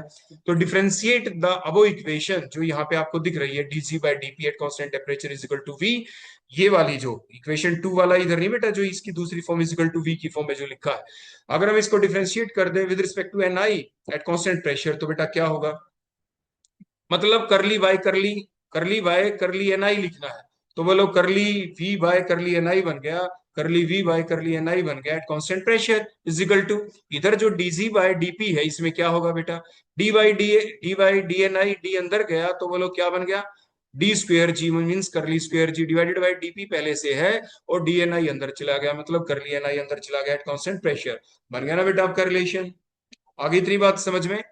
चलो ठीक, आपने एक इक्वेशन नंबर आपकी 3 बन गई। उसके बाद एक बड़ा अच्छा सा रिलेशन है जो आप पहले से पढ़ चुके हैं, बोलो वो क्या पढ़ चुके हैं? हम पढ़ चुके हैं आपके केमिकल पोटेंशियल के बारे में। बेटा केमिकल पोटेंशियल का फार्मूला बोलो क्या था? Chemical potential for the ith component के लिए था mu I is equal to curly G by curly N I at constant temperature pressure and the N two. अब ऊपर वाली इक्वेशन 3 में देखो क्या है बेटा, अगर हम ये जो भी अभी हमने इक्वेशन लिखी केमिकल पोटेंशियल, उसको इक्वेशन नंबर 3 जैसी बनाना चाहे तो क्या करना पड़ेगा, देखो इसका अब हमें डिफरेंशिएशन करना पड़ेगा। ऊपर वाली इक्वेशन 3 में देखो पहले से ही करली एन आई तो है, करली पी नहीं है, करली पी है ना बेटा, उसमें अपनी जो अभी केमिकल पोटेंशियल की लिखी उसमें करली एन आई है बेटा, करली पी और आ जाए, मतलब इसको जो केमिकल पोटेंशियल का फार्मूला लिखा अगर हम इसको डिफरेंशिएट कर दें विद रिस्पेक्ट टू प्रेशर कर दें तो क्या होगा, तो देखो इक्वेशन नंबर जो 4 बन गई, अब इसको डिफरेंशिएट करें विद रिस्पेक्ट टू क्या करें बेटा, प्रेशर। तो बेटा जो म्यू म्यू आई था बोलो इसका क्या बन जाएगा, विद रिस्पेक्ट टू प्रेशर कर रहे डिफरेंशिएट, ये बन जाएगा curly mu I by curly P, है ना बेटा, curly mu I by curly P keeping other factor constant. अब इधर भी क्या बन गया बेटा, करली जी बाय करली एन आई में करली बाय बोलो क्या बन गया, करली पी, तो करली अंदर गया तो करली स्क्वेयर जी, और करली पी अंदर गया नीचे डिनोमिनेटर में, तो करली एन आई पहले से था तो क्या बन गया, करली P at constant pressure and other number of mole of component. Clear हो गया ना बेटा? अब एक चीज और ध्यान रखना, यहाँ पे एक छोटी सी गलती रह गई, वो क्या, differentiate with respect to pressure किया है ना बेटा, तो नीचे हमने curly mu by curly P at constant बोलो नीचे हमने पी लिख दिया, तो बेटा ये आप करेक्शन कर लेना, यहाँ पे टी आएगा बेटा, क्या आएगा, टी लिख देना, कांस्टेंट टेम्परेचर। क्लियर हो गया ना बेटा? प्रेशर के साथ तो हम डिफरेंशिएट कर ही रहे हैं ना बेटा, तो ये मैंने देखो टी लिख दिया, आप भी कर देना। क्लियर हो गया? इतनी आप बात आ गई समझ में? चलो मैं इसको करेक्ट कर ही देता हूं, आप भी करना बेटा इसी टाइप से। चलो मैं इसको करेक्ट कर रहा हूं। तो बेटा मैंने वो जो सारी करेक्शन थी, सारे चेंजेस मैंने कर दिए हैं, आपको यहाँ पे दिखाई दे रहे हैं। बोलो क्या क्या चेंज थे आपके यहाँ पे, करली म्यू बाय करली पी, देखो यहाँ पे मैंने टी कर दिया ना बेटा, यहाँ पे ध्यान से देखो ये टी हो चुका है हमारे यहाँ पे, क्योंकि कांस्टेंट क्या था बेटा यहाँ पे, ये टी था और अदर फैक्टर जितने भी थे। चलो ठीक है, तो इस इक्वेशन को हम इक्वेशन नंबर 5 कह देते हैं। अब हम क्या करेंगे, now compare the equation number 3, जो ऊपर देखो इक्वेशन नंबर 3 है, जिसमें देखो ये था curly square G by curly P curly N I है, यहाँ पे इक्वेशन नंबर 5 में भी करली स्क्वेयर जी करली एन आई करली पी है। ये दोनों फैक्टर सेम होंगे, क्यों सेम होंगे, जबकि आपको यहाँ पे पहले करली पी दिख रहा है, इसमें curly N I, because G is a state function.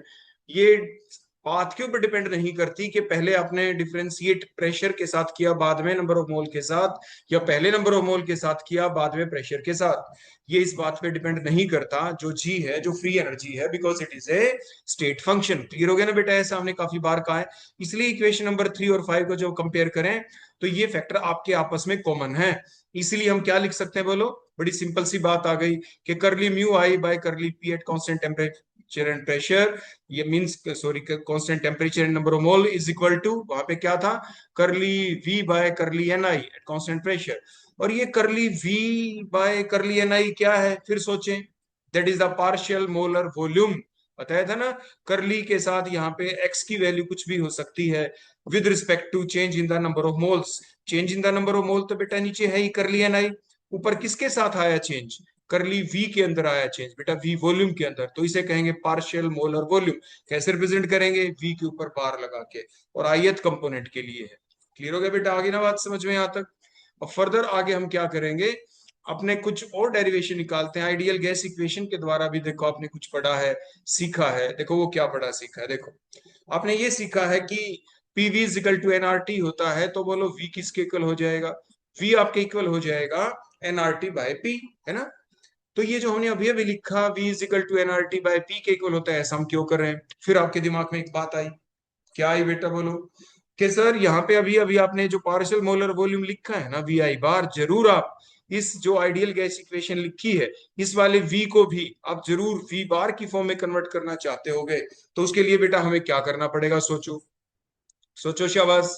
तो कहने का मतलब जो आइडियल गैस इक्वेशन है इसको अगर हम डिफरेंशिएट कर दें, कैसे? With respect to N I at constant temperature and pressure, तो बोलो कैसे लिखेंगे? वी क्या बन जाएगा?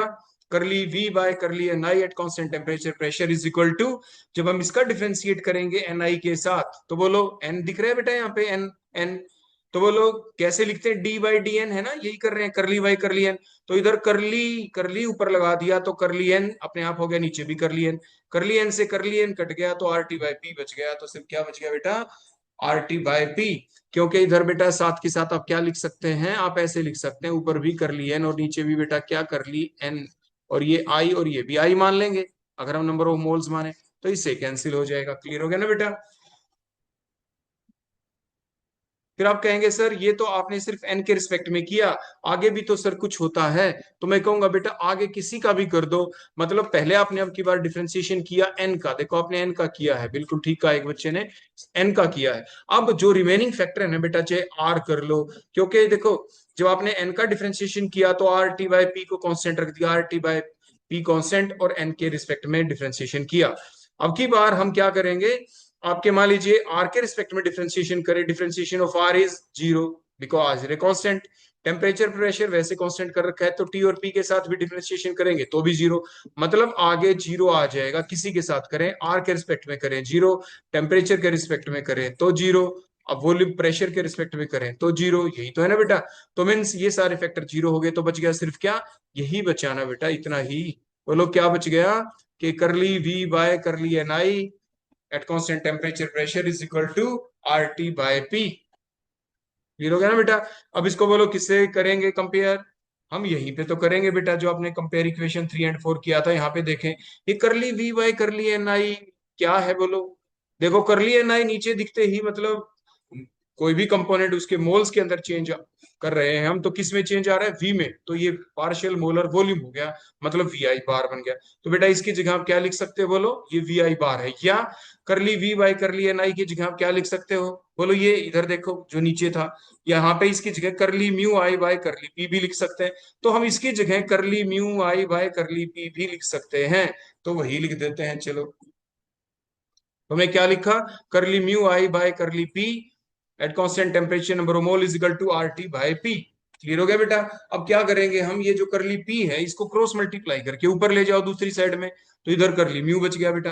तो क्या बच गया? Curly mu at constant temperature and number of mole of other component is equal to R T by P, और बोलो क्या? R T by P DP, और बोलो वन बाय पी डीपी। देखो जो इतना फैक्टर है वन बाय पी डीपी, इसकी जगह क्या लिख सकते हैं? D L N P. बोलो ये वन बाय पी डीपी ही है ना बेटा, तो इसकी जगह क्या लिख सकते हैं? आर टी तो ऐसा रहा, वन बाय पी डीपी की जगह लिख दिया डी एल एन पी। अगर अब हम इसको इंटीग्रेट कर दें तो ये तो म्यू बन जाएगा बेटा, म्यू है ना, म्यू बन गया। तो mu I is equal to R T D L N P का क्या बन गया बेटा? L N P plus integration constant, plus में समथिंग कांस्टेंट, उस कांस्टेंट को यहाँ पे हमने पहले लिख दिया म्यू आई नोट की फॉर्म में। बेटा ये म्यू आई नोट बोलो कौन है? ये है इंटीग्रेशन कांस्टेंट जो हमें लगाना होता है।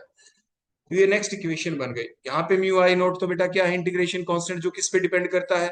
नेचर ऑफ द गैस के ऊपर और टेम्परेचर के ऊपर।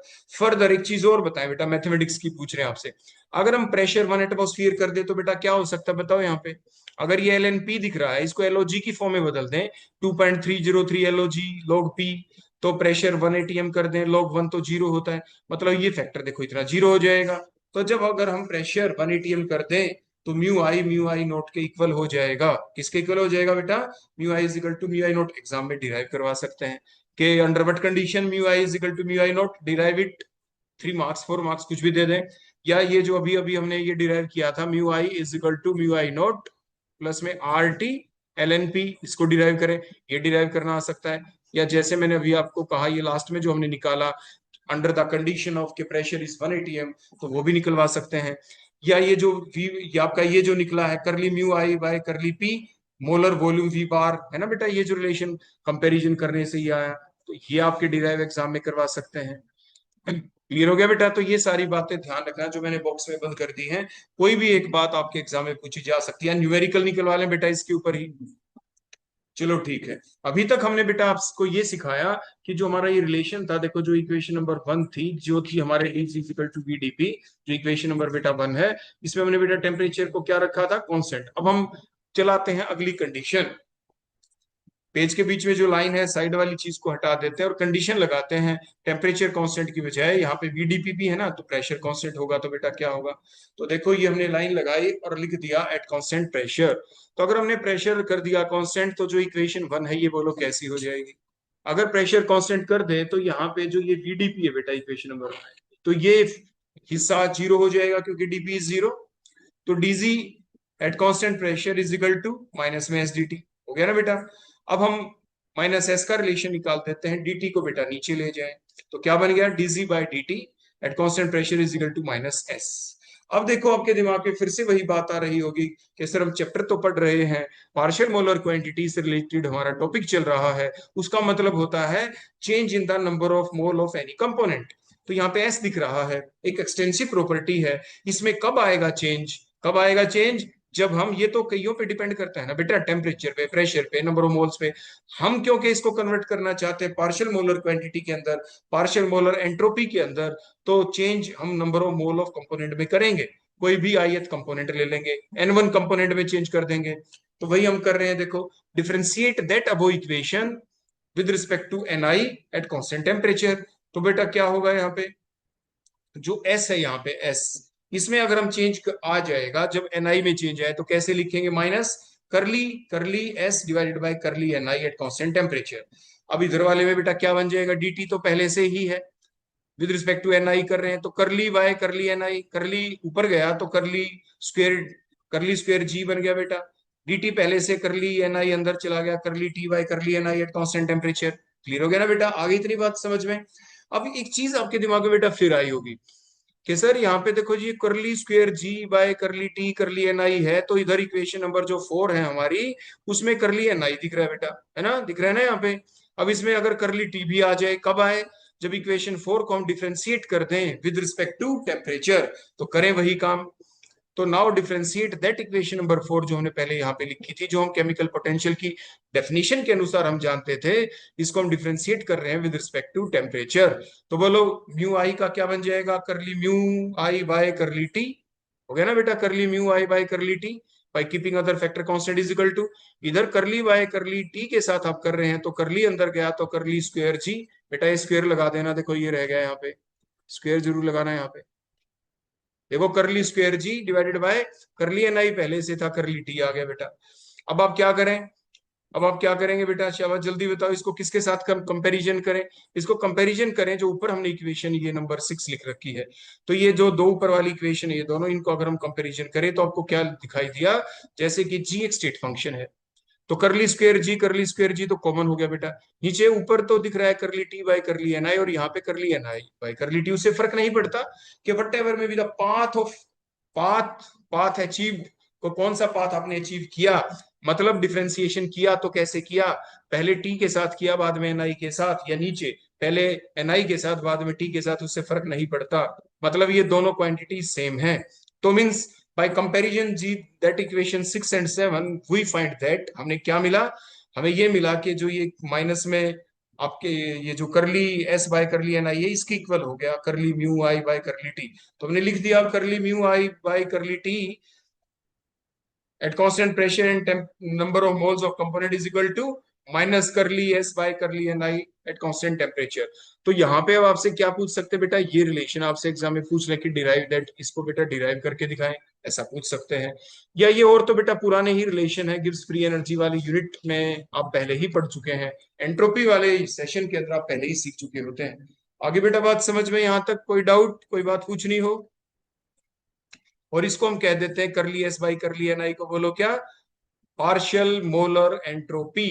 तो माइनस साइन तो माइनस ही रहेगा, और एस बार लिख दिया, that is the partial molar entropy. तो that is the complete relation. तो ये आपसे डिराइव एग्जाम में करवा सकते हैं। ठीक हो गया।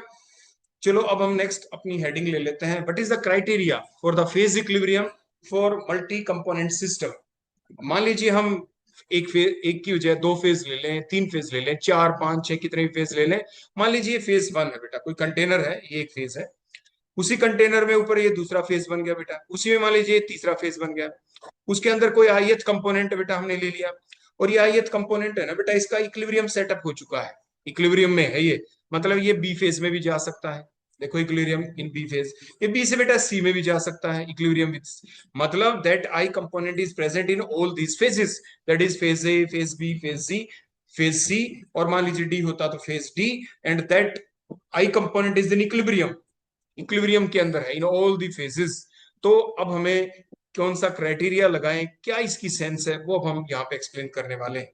तो देखो कुछ बड़ी कॉमन सी बातें हैं। देखो पहली कॉमन बात क्या, मान लीजिए आपके पास कोई सॉल्यूशन होता, मान लीजिए एक ही फेज होता, मान लीजिए सॉल्यूशन होता और एक कोई फेज होता, और उसके अंदर कोई कंपोनेंट होते कंटेनिंग नंबर ऑफ कंपोनेंट, ये तो आई कंपोनेंट हमने ले लिया, ऐसे मान लीजिए कोई दूसरा तीसरा चौथा पांचवा पता नहीं कितने कंपोनेंट इसमें फेज वन में होते, है ना बेटा। ऐसे मान लीजिए फेज टू में भी होते, ऐसे मान लीजिए फेज सी में भी होते वही सेम कंपोनेंट। तो वही हमने लिखा है फॉर ए सॉल्यूशन, या कोई आपके डिफरेंट फेजेस हैं उनके अंदर which contain the number of component, एक ही फेज में अलग अलग कंपोनेंट है, जैसे आई कंपोनेंट है, आई ऐसे आई जे के एल, कोई भी बेटा आप नाम रख सकते हैं। तो से उसे आई हमने कह दिया, मान लीजिए किसी एक कंपोनेंट को हमने ले लिया, अगर हम उसमें कोई चेंज कर देंगे इस आई कंपोनेंट के अंदर, फेज ए है, फेज ए में आई कंपोनेंट घट गया या बढ़ गया, कैसे घटेगा कैसे बढ़ेगा, वो तभी बढ़ेगा अगर बी से ए में आ गया, तो बी से ए में आने का मतलब बी में आई कंपोनेंट घट गया और ए के अंदर वही आई कंपोनेंट बढ़ गया। तो अब के जो number of mole of component अगर चेंज होते हैं, तो अभी सीखा फ्री एनर्जी में भी होता है चेंज। क्या होता है बेटा, फ्री एनर्जी में चेंज। तो वही हमने यहाँ पे लिखा है फॉर ए सॉल्यूशन और ए फेज, हमारे पास कोई फेज है उसके अंदर काफी नंबर ऑफ कंपोनेंट्स हैं, नंबर ऑफ कंपोनेंट है, तो जो केमिकल पोटेंशियल होगा, केमिकल पोटेंशियल का मतलब पार्शियल मोलर फ्री एनर्जी किसी भी जो कंपोनेंट की होगी, वो क्या होगी, partial molar quantity or the chemical potential of any of the component is the increase or the decrease in the free energy। आपकी फ्री एनर्जी में चेंज आएगा, जैसे हम लिखते थे ना करली जी बाय बाय, नीचे क्या करते थे करली एन आई, कब होगा ऐसा, तो chemical potential of any component, ये डेफिनेशन ही है simple, the chemical potential of any component is the change in the free energy, or you can say the increase or the decrease in the free energy, कब, on addition या removal, या you can say on changing, on causing the change in that particular component per mole के हिसाब से at the constant temperature pressure and by keeping the concentration of all other component remain same। तो ये बड़ी basic सी बात थी और ये हमारे केमिकल पोटेंशियल की डेफिनेशन थी। तो जो क्राइटेरिया हम स्टडी करते हैं फेज इक्विलिब्रियम के बारे में, उसके बारे में सबसे पहले हमें ये जानकारी होनी जरूरी थी कि जो डिफरेंट फेज होते हैं, उन फेज के अंदर जो अलग अलग अलग कंपोनेंट होते हैं, उन किसी भी एक कंपोनेंट के अंदर अगर हम आ जा कर देते हैं change bye keeping all other factor constant, तो फ्री एनर्जी के अंदर भी आना होता है चेंज। और वो कितना आएगा चेंज, वो डिपेंड करता है कि कितने मोल ऑफ कंपोनेंट उसमें ऐड हुए हैं या डिक्रीज हुए हैं। वो बात हम करने जा रहे हैं पॉइंट नंबर 2 के अंदर। देखो मान लीजिए अब हमने क्या कर लिया, देखो यहाँ पे हम एक दूसरी कंडीशन हम यहाँ पे लगा रहे हैं, हमारे पास मान लीजिए नंबर ऑफ फेजेस है बेटा, 1 2 3 डिफरेंट फेजेस है, तो फिर टोटल जो फ्री एनर्जी में आएगा चेंज, अगर डिफरेंट फेजेस हो तो की बात बता रहे हैं बेटा, अगर डिफरेंट फेजेस हो तो उस वक्त, तो जो टोटल फ्री एनर्जी है ना वो बिल्कुल सेम रहेगी। वो क्या रहेगी बेटा, बिल्कुल सेम, क्योंकि देखो जो नंबर ऑफ कंपोनेंट है वो बाहर से तो आ नहीं रहे, बाहर से तो आ नहीं रहे, ये डिफरेंट फेजेस आपस में इक्विलिब्रियम में है, तो कंपोनेंट किसी एक फेज में आयत कंपोनेंट घट गए तो दूसरे में उतने ही बढ़ जाएंगे। क्लियर होगी ना बेटा मेरी बात, कुछ समझ रहे हो, मतलब किसी एक फेज में गिव्स फ्री एनर्जी में चेंज आपका बढ़ गया, फ्री एनर्जी बढ़ गई तो दूसरे में घट जाएगी, लेकिन नेट जो चेंज आएगा फ्री एनर्जी में वो जीरो होगा। क्या होगा बोलो, जीरो। वही अगला पॉइंट बता रखा है, because our system is close system. अगर हम ओपन की बजाय अगर क्लोज सिस्टम ले लेते हैं, तो उस वक्त अगर हमारे पास डिफरेंट फेजेस हों और वो सारे के सारे इक्विलिब्रियम में हो, और हम टेम्परेचर प्रेशर को क्या कर दें कांस्टेंट, तो वही हमने लिखा है for a close system containing the number of phases in equilibrium और ये different phases equilibrium at constant temperature and pressure कर दें तो उस वक्त आपकी जो फ्री एनर्जी होगी टोटल वो सेम रहेगी, क्योंकि किसी एक फेज में फ्री एनर्जी घट रही होगी तो दूसरे में उतनी बढ़ रही होगी, तो नेट फ्री एनर्जी तो क्या रही, बिल्कुल सेम रही। क्लियर हो गया ना बेटा? ऐसा क्यों रखा हुआ मैंने बताया, जैसे कि हमने बताया था, क्योंकि जो डिक्रीज इन फ्री एनर्जी होगी किसी एक फेज के अंदर, किसी एक फेज के अंदर मान लीजिए डिक्रीज हो गई, तो बिल्कुल उतनी ही इंक्रीज हो जाएगी फ्री एनर्जी किसके अंदर, आपके दूसरे फेज के अंदर। क्लियर हो गया बेटा? तो ये इसका मतलब है। तो the decrease in the free energy किसी आयत कंपोनेंट की वजह से जो आपके चेंज हुए हैं, तो ए फेज के अंदर से, तो बेटा आप कैसे लिख सकते हो, डीजी आई टीपीएन, ये सारी चीजें कांस्टेंट, और म्यू म्यू आई, और ए फेज के अंदर है तो mu I A D N I, ये हमने पढ़ा था अभी, सीखा था। क्लियर हो गया ना बेटा? ऊपर ये फार्मूला दिख रहा है बेटा, देखो ये mu I is equal to curly ji Y कर ली एन आई है ना बेटा, तो कर ली जी को यहीं रख लो, कर ली एन आई को ऊपर ले जाओ, देखो कर ली एन आई को ऊपर, तो बेटा क्या बन जाएगा, म्यू आई कर ली एन आई, वही तो लिखा है म्यू आई कर ली एन आई। कभी आप ये सोचो कोई नया फार्मूला बन गया, ये कोई नया फार्मूला नहीं है, ये सिंपल एक केमिकल पोटेंशियल की जो ऊपर हमने पॉइंट नंबर 1 में डेफिनेशन लिखी थी उसी को हमने मॉडिफाई करके लिख दिया, सिंपली क्रॉस मल्टीप्लाई कर दिया। तो कर लीजिए I at a particular temperature pressure N one N two, तो म्यू आई कम जो आपका फेज ए है उसके अंदर ये हमने रिलेशन लिख दिया, जहां पे आपकी फ्री एनर्जी में मान लीजिए चेंज आ गया, और ये कब आया चेंज ए फेज में, कि जब आयत कंपोनेंट कहां पे ट्रांसफर हो गए, ए से बी में चले गए, तो बी में चले गए तो बी की बढ़ गई, कितनी बढ़ गई बोलो, यही बढ़ गई, जितनी उसकी घटी उतनी बढ़ गई, तो इसकी हो गई म्यू आई, वही है ना बेटा, केमिकल पोटेंशियल तो सेम ही रहना है बोलो, तो म्यू आई फेज बी लिख दिया, कर ली एन आई, क्योंकि फ्री एनर्जी तो टोटल सेम रहेगी, उसका चेंज जीरो रहेगा, उसका चेंज बेटा क्या रहने वाला है, बिल्कुल जीरो। तो मीन्स हम क्या लिख सकते हैं, क्लोज सिस्टम के अंदर the change in the free energy of the system is zero, इसीलिए हम क्या लिख सकते हैं कि जो mu one mu I A curly N I is equal to mu I B curly N I, that should be same, वो बिल्कुल सेम रहेगी, क्योंकि फ्री एनर्जी में कोई चेंज आएगा नहीं, फ्री एनर्जी में कोई भी चेंज नहीं आएगा। फिर कोई बच्चा कह रहा है सर आपने ये लिखी कैसे दिया, ये तो हमें समझ में ही नहीं आया। देखो अभी बताते हैं कैसे समझ में नहीं आया। देखो जिसकी फ्री एनर्जी बढ़ गई, देखो ये कर ली जीवन थी ना बेटा, तो मान लीजिए मैं इसको ऐसे लिख देता हूँ, बड़े ध्यान से देखना, देखो ऐसे, ये फाइनल स्टेट वाली थी ना, कर ली जी आई, ये टेम्परेचर प्रेशर है ना बेटा, एन वन एन टू, देखो मैंने लिख दिया। माइनस में, माइनस में क्या, देखो इसकी तो इतनी बढ़ गई ना बेटा, और उसकी उतनी घट गई, ये चेंज है बेटा, चेंज, ये तो सेम है। तो अगर हम इक्वे जो ये नीचे वाली में से ऊपर वाली चीज माइनस कर दें चेंज का, तो क्या बन गया, कर ली जी आई, है ना बेटा, ये तो सेम है, TP N one N two. Change का मतलब मान लीजिए इसकी वैल्यू दो हो गई, दो बढ़ गई, ये चेंज है बेटा, कितना चेंज आया, दो बढ़ गई, तो इसकी दो घट गई, तो प्लस टू माइनस टू तो जीरो हो गया। तो इधर भी अगर हम ऐसे ही लिखें, बोलो कैसे लिखेंगे, म्यू आई फेज बी के अंदर है ना बेटा, और ये कर ली एन आई, और ये माइनस का साइन हम लगाएंगे ही, और इधर क्या लिख देंगे, म्यू आई फेज बी ए के अंदर, और कर ली एन आई बेटा, है ना। तो ये तो बेटा कैंसिल हो गया ना, ये तो कट गया।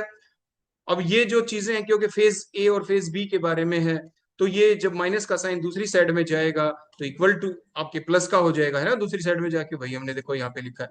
और कर लिए एन आई तो सेम है, क्योंकि उसकी वैल्यू तो मैग्नीट्यूड सेम है ना बेटा, जो नंबर ऑफ कंपोनेंट गए हैं, ए फेज से दो कंपोनेंट चले गए, उधर भी पहुंचे कितने, दो गए, इधर से दो पहुंचे, उधर दो, कर ली एन आई दो है तो इधर भी कर लेना, कर ली एन आई दो, ये कट गए, बोलो क्या बच गया आपका, ये बच गया mu I A, means chemical potential in phase one is equal to chemical potential is phase two, हमेशा ही रहता है अगर डिफरेंट फेज इन इक्विलिब्रियम में हो।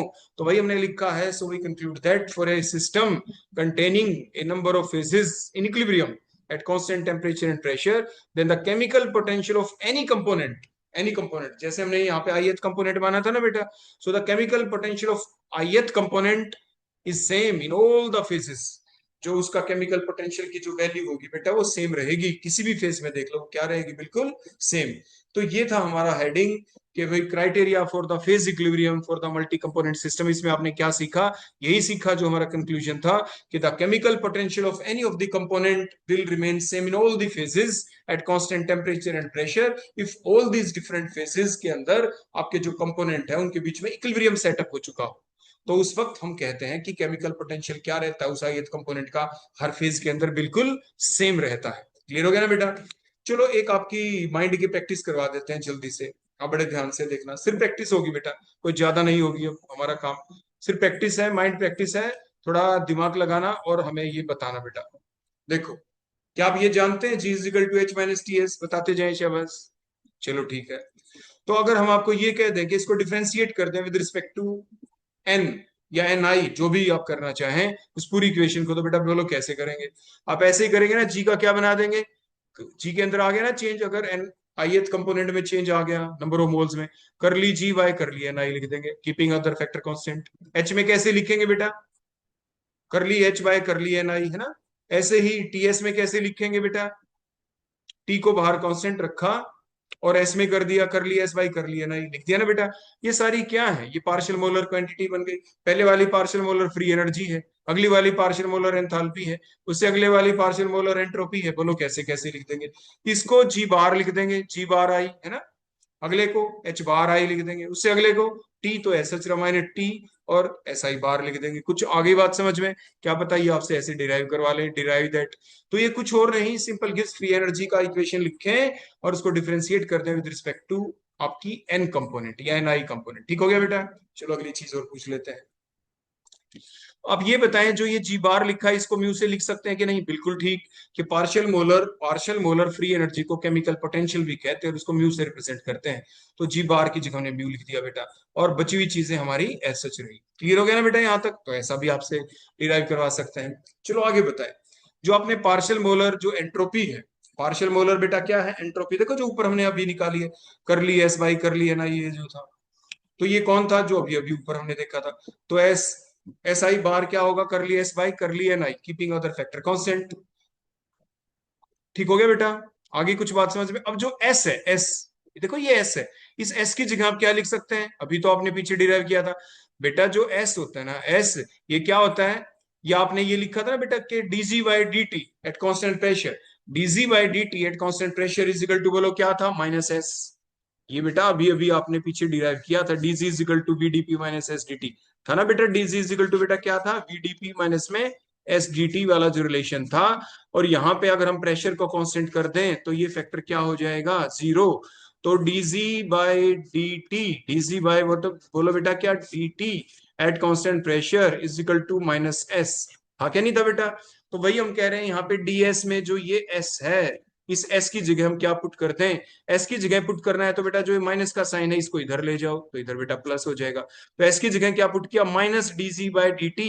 तो देखो D by D N I, देखो ये जो D by D N I है, ये इतना फैक्टर तो देखो हमने यहाँ पे एस सच रख लिया, और एस की जगह क्या पुट कर दिया? माइनस, तो माइनस साइन पहले लगा दिया, और D G by D T. Clear हो गया बेटा? इतनी बात आ गई समझ में? अब हम पार्शियल डिफरेंशिएशन का फैक्टर लगाएंगे, मतलब जो अंदर dt दिख रहा है और बाहर dni दिख रहा है, ये म्यूचुअल एक्सचेंज हम कर सकते हैं। That is the simple rule of mathematics. तो हमने वही लगाया, देखो dt इधर आ गया, बाहर dni अंदर चला गया, तो minus D by D T D C by D N I. D C by D N I क्या है बेटा? ये तो वही है जो ऊपर हमने लिखा था, देखो ये रहा D C by D N I, G bar जो लिखा था, या म्यू कह सकते हैं। तो बोलो ये क्या आ गया? हम इसकी जगह क्या लिख सकते हैं? देखो इतने फैक्टर की जगह ये आपका म्यू आ गया बेटा, दैट इज म्यू। बोलो ये कौन है? That is the mu. तो यहाँ पे म्यू आ गया, तो d mu i by D t, minus sign तो है ही बेटा। क्लियर हो गया? इतनी बात आ गई समझ में? ऐसे ही आप ये बताएं, वी बार किसके इक्वल होता है बेटा? हमने सीखा था V bar DV by D N I के इक्वल होता है कि नहीं होता? ऐसे ही जो हमने ऊपर इक्वेशन लिख रखी थी, d g is equal to v d p minus S D t लिख रखी है ना बेटा, ये अगर इसी के अंदर हम क्या कर दें, यहाँ पे टेम्परेचर को कांस्टेंट कर दें, तो minus S D T factor zero हो जाएगा, और यहाँ पे बेटा क्या बच जाएगा? यहाँ पे आपका बचेगा d g by d p, d g by d p at constant temperature is equal to v. होता है ना बेटा इसके वी के इक्वल? तो ऐसे ही जो यहाँ पे आपको वी दिख रहा है, वी, तो d by D N i u का यू रह जाएगा, वी की जगह क्या पुट कर सकते हैं? DC by DP. तो देखो हमने वही पुट किया, वी की जगह डीसी बाई डीपी, जो हमारा इस रिलेशन से आया था, मैंने अभी आपको बताया। उसी टाइप से पार्शियल डिफरेंशिएशन का रूल, देखो ये आपस में इंटरचेंज हो जाएंगे, तो हमने इंटरचेंज कर दिए, डीपी बाहर डीएनआई अंदर, तो डीजी बाई डीएनआई वही म्यू बन गया, तो बोलो क्या बन गया, D mu i by DP. तो ये वी बार के इक्वल होता है। ये पार्शियल, तो पार्शियल मोलर एंट्रोपी किसके भी इक्वल होती है, बोलो minus d mu i by D T. Partial molar volume किसके इक्वल भी होता है बेटा, D mu i by d P होता है ना बेटा। ये ऐसा हमने पहले भी सीखा, अभी आपको बता दिया, एग्जाम में डिराइव करना आ सकता है कि प्रूव दैट कि s s i bar is equal to d minus d mu i by D T, ये आ जाए v i bar is equal to d mu i by d p, इसको प्रूव करें कि ऐसा होता है। क्लियर हो गया बेटा, आगे बात समझ में। तो फर्दर आप ये जानते हैं कि जो म्यू आई होता है, जो केमिकल पोटेंशियल होता है, it is the function of temperature and pressure. तो इसीलिए हम कैसे लिख सकते हैं, बोलो इसको d mu I is equal to, बोलो क्या लिख देंगे, डी म्यू आई डिफरेंशिएशन किसके साथ, with respect to temperature at constant pressure dt। ऐसे ही अगर हम म्यू के अंदर चेंज लाएं विद रिस्पेक्ट टू प्रेशर, तो प्लस में क्या लिखेंगे, D mu I divided by DP T at constant temperature dt। हो गया ना बेटा। तो अब आप ऊपर जो आपने सीखा था, ये D mu i by D T at constant pressure क्या होता है, तो d mu i by D T, देखो ये दिख रहा है यहाँ पे ऊपर, दिख रहा है ना बेटा, ये दिख रहा, D mu i by D T ये दिख रहा है, और ये माइनस का साइन है ना, माइनस का साइन। लेकिन यहाँ पे तो ये D mu i by D T के साथ माइनस का साइन है नहीं, तो नहीं है, तो यहाँ पे हम माइनस एस लिख देंगे, इसको माइनस एस बार कर दिया ना बेटा। तो minus S bar D T, plus में बोलो यहाँ पे ये रहा जो अगला फैक्टर है, देखो ये वाला, ये कहाँ पे सीखा हम अभी हमने, ये रहा, ये किसके इक्वल होता है, वी बार के इक्वल। तो प्लस में वी बार डीपी, तो ये रिलेशन भी आपसे एग्जाम में ऐसे पूछ सकते हैं। और देखो ये याद रखना कोई मुश्किल बात है नहीं, ये वही है, देखो ऊपर जो हमने लिखा था d g is equal to v d p minus S D t. हो गया ना बेटा। अगर हमारे पास एक से ज्यादा फेज होते हैं, तो उस वक्त हम क्या करते हैं, बोलो डीजी की जगह डी म्यू बन गया बेटा, वीडीपी की जगह वी की जगह वी बार बन गया बेटा, माइनस एस डी टी में जो एस था उसकी जगह एस बार बन गया बेटा। ये वही है relation d g is equal to VDP minus S D t वाला, लेकिन इस तरीके से आपसे ये प्रूव करवा सकते हैं। तो ये इसका तरीका हुआ। क्लियर हो गया बेटा। तो ये था हमारा आज का session about the partial molar quantities. और किसी बच्चे को कोई डाउट हो, कोई बात पूछनी हो, तो आप मेरे से पूछ सकते हैं, व्हाट्सएप पे भेज देना, कमेंट बॉक्स में लिख देना। ऑफलाइन क्लास में तो जैसे मैं आपको हमेशा कहता हूँ, आप पूछते ही हैं, तो वहां पे हमेशा पूछते भी रहा करें। तो ये था बेटा आज का सेशन, आपने बड़े ध्यान से सुना, बड़े धैर्य रखा आपने पूरा लेक्चर सुनते वक्त, बहुत ही अच्छी बात है। आपके एग्जाम में सारी काम आने वाली चीजें होती हैं, डिफरेंट कम्पिटिटिव एग्जाम में आपके काम आने वाली चीजें होती हैं, कोई पढ़ाई आपकी वेस्ट जानी नहीं होती, हमेशा ही फायदा मिलना होता है, जितना पढ़ो उतना कम होता है। इसलिए बार बार पढ़ते रहें, रिपीट करते रहें। और आपके अगर माइंड में क्रॉस क्वेश्चनिंग चल रही है पढ़ते हुए, आप किसी एक टॉपिक को दूसरी जगह कोरिलेट कर पा रहे हैं, तो ये आपका सेल्फ एनालिसिस कहलाता है, कि आपको खुद पता चलना शुरू हो गया कि हाँ ये टॉपिक मैंने वहां भी पढ़ा था, हाँ ये टॉपिक मैंने वहां भी पढ़ा था। इट मीन्स आपकी तैयारी अच्छे से चल रही है। अगर आप ऐसे कोरिलेट नहीं कर पा रहे, तो सिर्फ और सिर्फ आपको रिपीटिशन की जरूरत है। बार बार जो लेक्चर आपको दिए जा रहे हैं उनको बार बार सुनने की आवश्यकता है, बार बार कॉपी में लिख के देखने की आवश्यकता है। तो ये काम आप बेटा करते रहें, और आपको सारा सब कुछ आपके साथ अच्छा ही होगा बेटा। Okay, thank you very much बेटा, थैंक यू।